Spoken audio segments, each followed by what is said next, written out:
Yes. It doesn't matter how old you are. This affects everyone. It doesn't matter where you are. Everywhere, all around the world. This affects you. This affects me. So you need to watch this and get ready. Very important. Really? Yes, everyone. A recession is on the way and you will either come out of it rich and satisfied or broken and homeless. And in this video, I'm going to tell you how to avoid the problems of the recession and how to stay afloat. Just a couple of weeks back, the stock market lost a huge 4.3%. Of course, that's bad, right? Yeah, it's bad, but that's your entry point. That's the chance. That is why some people get rich and some people don't get rich. They know how to control their emotions. They know how to use the brain. Control your brain, control your emotions, and you can control yourself to make money in the stock market. You don't see it yet, but you're gonna see it in this video. And there's more. Bitcoin keeps going down, Ethereum keeps going down, the crypto market keeps going down, everything is going down. Of course, some governments keep saying that there's no problem, everything is okay. Blah, blah, blah, everything is fine. No problem, the percentage is good, but then we never know. You just gotta be prepared. You need to be prepared for what's coming. If it comes, you should be ahead of the game. Do you know how many people and companies made millions and billions of dollars in the last recession? That was in about 2008. It was huge. So many people lost a lot, but then so many people gained. And another one is imminent. No one knows, but then you need to stay ahead of the game so that if a recession comes, you will be ahead of the crowd. You don't want to fall behind. You know, when we talk about a recession, it's mainly determined by the GDP. What's a GDP? A GDP is a gross domestic product, meaning everything you buy, everything you sell, what you do in your economy affects the GDP. It can either go up or down. And it's good when it's going up, of course, but when the GDP keeps going down consistently, that is where there is a problem. And if it keeps dipping, then there can be a recession. So you need to be able to stay ahead of such situations. We are currently in an inflation, and probably in a couple of months to come, we might definitely dive into a recession.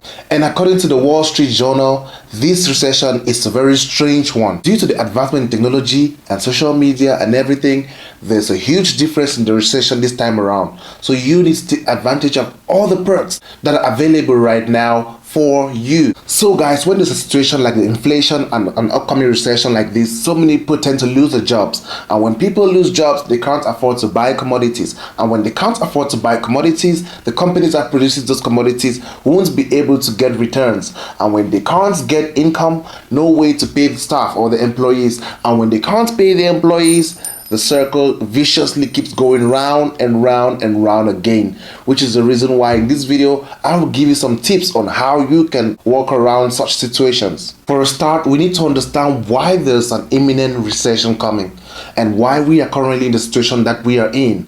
You know, back in 2020 during the COVID-19, there were so many issues and we had lockdowns here and there. So many countries actually experienced a lockdown.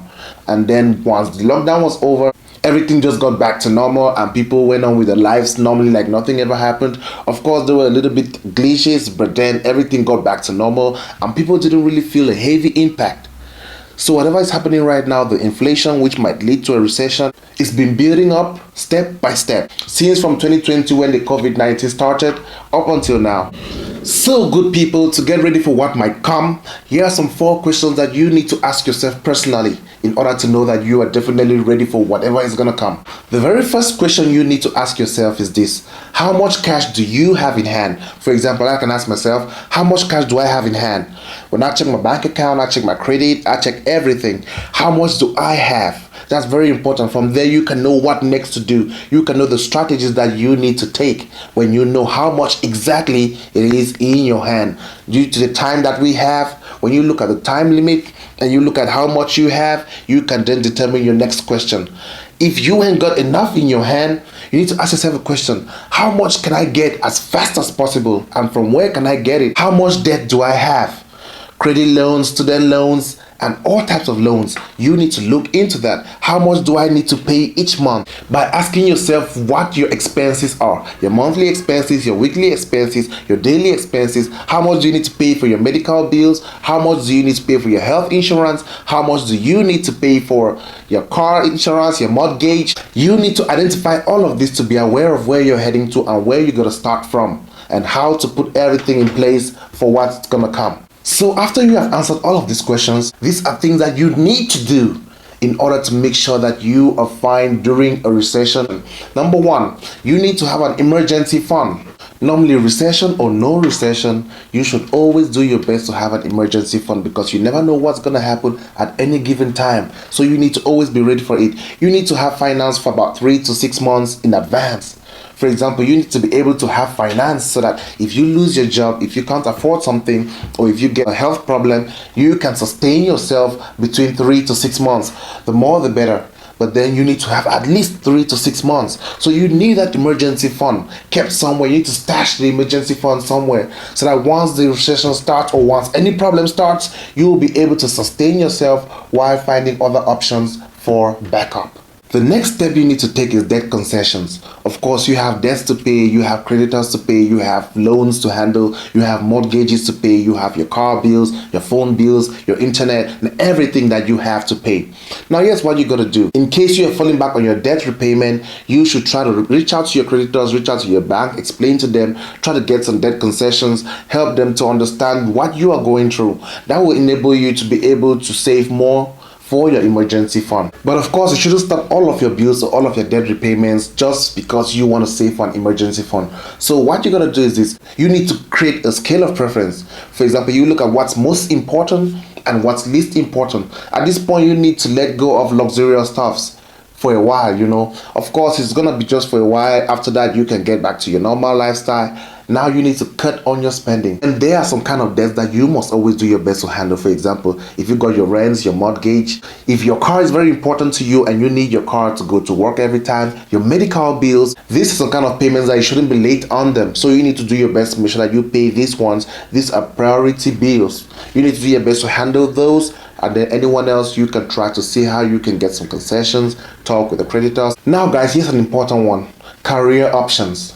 Looking into your career options is very important, you know, especially if you are doing a 9-to-5 job. If your job's a 9-to-5 job and you have no other side hustle, you have no other backup, now is the time to look into other career options. Of course, you're not going to stop your job to move into the other careers. You can still maintain your 9-to-5 job and then get the side hustles, which is why this is very important, because you need different income sources, you need different income flows. You shouldn't rely only on your 9-to-5 job.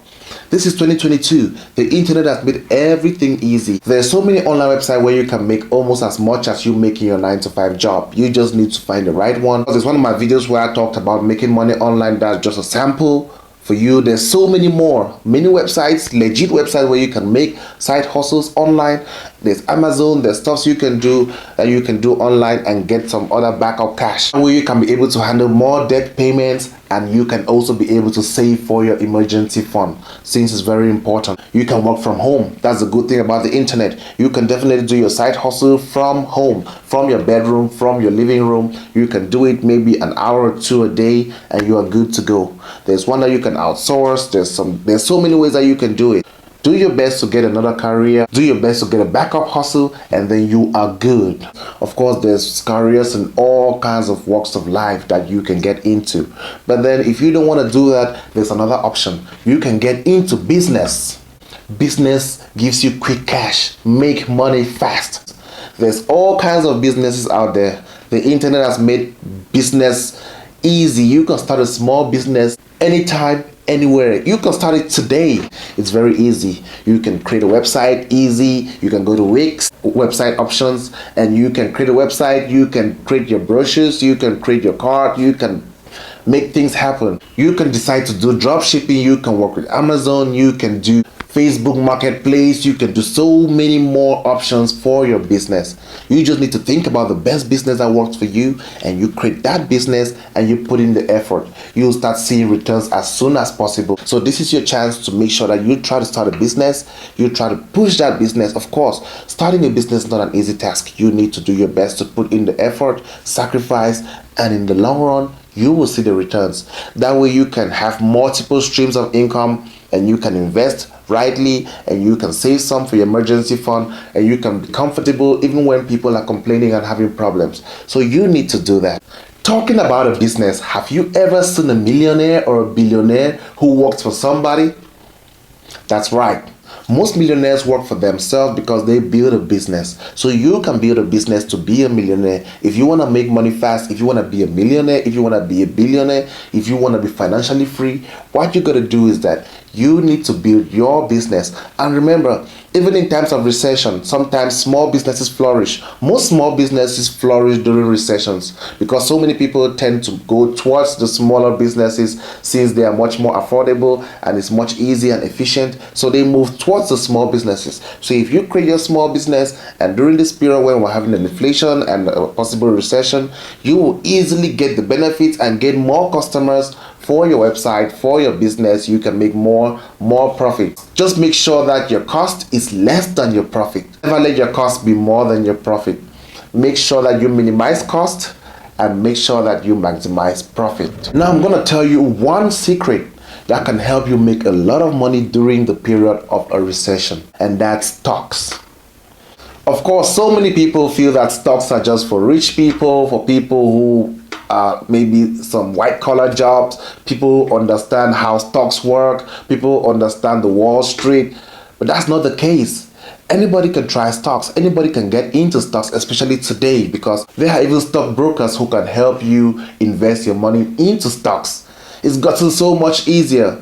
It doesn't matter where you are, if you're in the USA, if you're in the UK, all of these countries have options where you can invest your money and get good returns from stocks. But you just gotta understand one thing: risk is good, but never forget, do your research properly and make sure that you are getting your money into the right type of investment. Don't just listen to something that someone says. Don't just listen to something that I say or someone on YouTube or anywhere online they say, and you just get your money and you invest in that. No, don't do that. What you need to do is that watch as much as you can, learn as much as you can, do as much research as you need, because losing money is the worst thing. It's better to hold your money than to just lose money carelessly. There's a strategy in investing your money. Remember, the first step for you to do is to do your research. Once you do your research, you know what is the best option for you to put your money into, the best risk for you to take. Of course, it's good to take risk. You need to be ready to take risk, especially if you want to become a millionaire, especially if you want to be financially free tomorrow. You need to embrace risk. But then the type of risk that you embrace should be tactical. You need to calculate your risk. If you have been thinking about getting into the stock market, now is the time. Of course, you might think that there is a recession. Yeah, there is a recession. Of course, there is a recession. But then this is the time. This is your entry point. That's what so many people fail to know. That's one of the secrets of the stock market. You need to think with your brain, not your heart. Let your emotions out through the window and think with your brain. Because if you put so much of your emotions into the stock market, into investing, you will lose easily. You should go in stronger when people are getting scared. Just make sure you do your proper research first before you get in. That's how you win. That's how you get financially stable when things get back up. Because during a recession, of course, so many people panic and sell their shares for much less. So you can get shares for much less. Of course, shares which you know that are really underpriced. It goes the same for overpriced shares. For overpriced shares, don't buy overpriced shares. Some shares don't deserve the prices they have. So if you're trying to buy a stock, do your best to make sure that you buy the small shares to an extent. Of course, get the normal regular stock shares that are available. So many people buying, but don't follow word of mouth. Yeah, it's normal for you to panic when you invest your money into stocks or maybe into crypto or anything, and you keep seeing the money go down and down. Maybe last month you invested about $2,000, and this month maybe your portfolio is about $1,500. So it's gonna make you panic. It's normal. Everyone will feel that way. No one wants to lose money. That's true. But that is the point. That's the breaking point. That is how you grow. That is how you win. And that's the difference between all the gurus in the stock market and the normal people. That is why some people get rich and some people don't get rich. They know how to control their emotions. They know how to use the brain. Control your brain, control your emotions, and you can control yourself to make money in the stock market. And one thing you need to always remember is that investing requires patience. You can't invest today and get your money out today and become a millionaire. No, it doesn't happen overnight. You need to be patient. Patience is key when investing. It doesn't matter what you're investing in. If you're investing into crypto, if you're investing into stocks, if you're investing into real estate, patience is key. In real estate, for example, when you invest into real estate, sometimes, of course, real estate appreciates with time, it doesn't depreciate. So if you invest in real estate, you need to be patient. The more patient you are, the more bags you're gonna get later on. So what you need to understand is that you won't become a millionaire overnight. You won't become a millionaire in just a month. You need patience. Sometimes it takes years, but then it's very worth it. For example, look at the guy who bought Bitcoin at $1 each. He was telling so many people here on YouTube, he told people, buy Bitcoin at $1, buy Bitcoin at $1. So many people thought it was just a joke. But then, look at him today. He's living large. He lives in Dubai now. He's living his dream life. And that's because he invested wisely. He didn't let his emotions get in the way. He was patient. So good people, this video isn't only about getting ready for the recession. It's also about you using your brain and getting ready and able to invest properly. Remember, one of the main rules of becoming a millionaire is to diversify your investments. Diversify your portfolio. If you've got an investment in this, of course you can have maybe 50% in this, then you share all the rest. If you love this video and you want to get more videos like this and also some amazing fun videos, do your best to like and subscribe and leave a comment below, and I'll definitely get back to you. This is Willen. See you next time.